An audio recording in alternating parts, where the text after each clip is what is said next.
آیت اللہ شمس الدین بیان کرتے ہیں کہ آیت اللہ بہبہانی سے کہ آیت اللہ بہبہانی جب بھی دعا کرتے تھے تو ایک شکوہ سا دل میں رہتا تھا.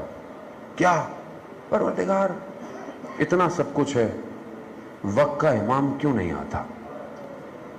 اتنے سارے لوگ ہیں, امام کیوں نہیں آتا؟ زیارت کی توفیق ہوئی کربلا, شہید الشہداء کی زری کے مقابلے میں کھڑے ہوئے سامنے قبے کے نیچے, اور امام سے زیارت کی.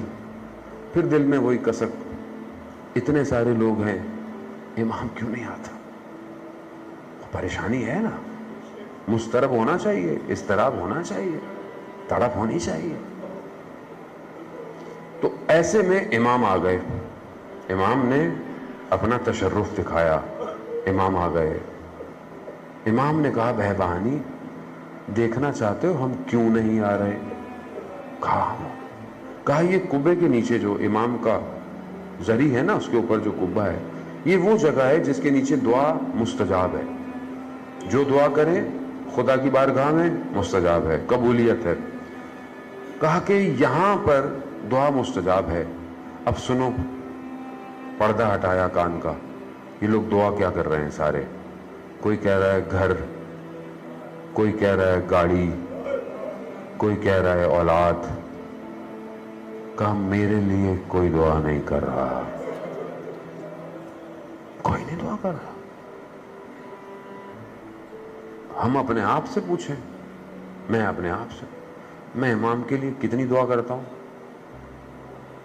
یہ تو سب جمع ہوتے ہیں تو دعا کرتے ہیں, میں بھی دعا کرتا ہوں.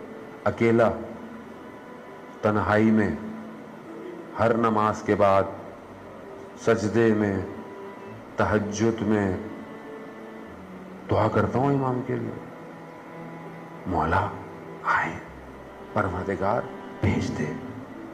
کوئی تیار نہیں ہے تو کیا ہوا, میں تو تیار ہوں, جیسا بھی ہوں, گناہگار ہوں, خطاکار ہوں. عزیزان محترم, کیسے آئے گا امام؟ کہاں آئے امام؟ کس کے پاس آئے؟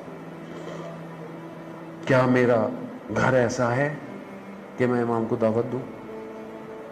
کیا میری تنہائی ایسی ہے؟ ہاں, میری خلوت ایسی ہے میں امام کو دعوت دوں؟ آسان. آپ کیا سمجھتے ہیں امام کا وجود امام ہے؟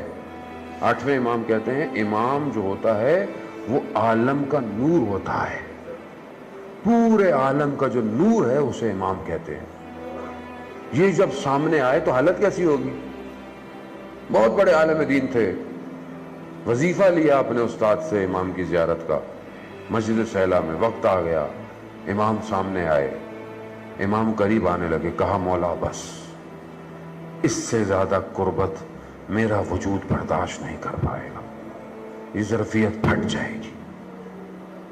کیوں؟ مظہر صفات پروردگار ہے.